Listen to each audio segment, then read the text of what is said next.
The night she started bleeding, I thought I was losing both of them. My wife, our child.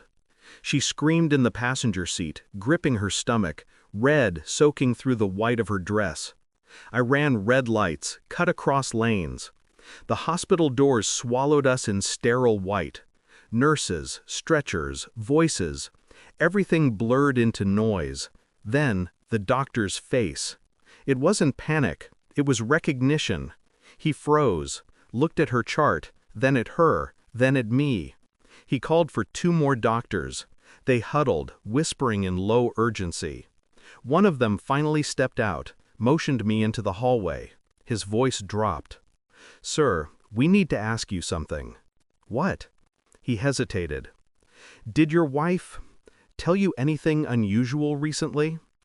Something in his tone cut deeper than any scream could. My chest went cold. "What's wrong?" I asked. He didn't answer.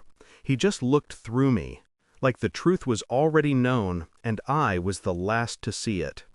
"She survived. The baby didn't. They said it was placental abruption, sudden, unpredictable, tragic." But the doctor's face haunted me. The way he couldn't meet my eyes. The way he whispered to the nurse before handing me the papers. Grief mixed with something uglier, doubt. When I asked to see the records, the nurse hesitated before printing them. There were names I didn't recognize, notes I didn't understand. But one phrase stood out, underlined twice: inconsistent paternal markers. At first, I told myself I misunderstood. Medical jargon, a clerical error. But deep down, something inside me, quiet, patient, cruel, had already started counting backward. I thought about the times she stayed late at work, the sudden business trips, the new password on her phone, the way she avoided my touch those last few months, blaming exhaustion. Now I saw it all clearly. Every excuse, every smile, every soft apology. They weren't fatigue, they were cover. Grief is a good disguise. People don't question a man who's lost a child. They leave him alone. So I used that silence. I requested copies of all lab results. I visited the hospital's data department under the pretense of understanding the cause. The clerk, kind and naive, handed me everything. Then I ordered a DNA report, privately. I had samples from her toothbrush, her hair. The baby's tissue had been stored for autopsy. While waiting, I watched her. She cried often. But her grief felt rehearsed, like she knew what she should feel, not what she actually did. At night, she stared at the wall. I could almost hear the thought she was hiding. Guilt has a rhythm. It breathes differently. One evening, her phone lit up while she showered. A message from a saved contact named M. "You can't ghost me forever. We need to talk." I didn't reply. I didn't confront her. I just waited. The next day, she told me she was going to the cemetery. She didn't take flowers. She didn't take her phone. But she came back smelling of cologne I didn't own. The DNA report arrived on a Monday morning. I didn't open it immediately. I made coffee, stared out the window, felt the cold settle in my bones. Then I tore it open. It was clean, clinical, just numbers and percentages.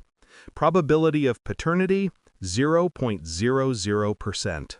No margin for error, no ambiguity. I read it twice, 3 times.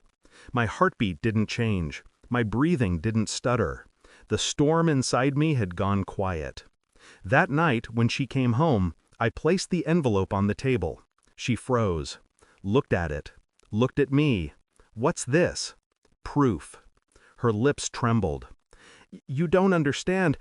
"I understand perfectly." She reached for the envelope. I stopped her hand midway. I already read it. Her eyes filled. "Please, it wasn't supposed to happen this way." "It never is," I said. I didn't yell, I didn't accuse, I didn't ask who. I just listened as she unraveled herself. Every word a confession dressed as justification. The affair, the denial, the fear when she found out she was pregnant. the hope I'd never question. Her tears were real, but they weren't for me. They were for the life she'd destroyed, hers. When she finished, I stood, walked to the door, and handed her the hospital's stillborn certificate. "You can keep this," I said. "It's the only thing that ever truly belonged to both of you." She broke down then, collapsing into the chair, begging for forgiveness I didn't have. I walked past her, quiet, calm. Behind me, she sobbed my name like a prayer to a God she stopped believing in long ago. I didn't go home that night. I drove aimlessly until the city lights blurred into a soft hum. The grief was gone. The rage, too. Only the truth remained.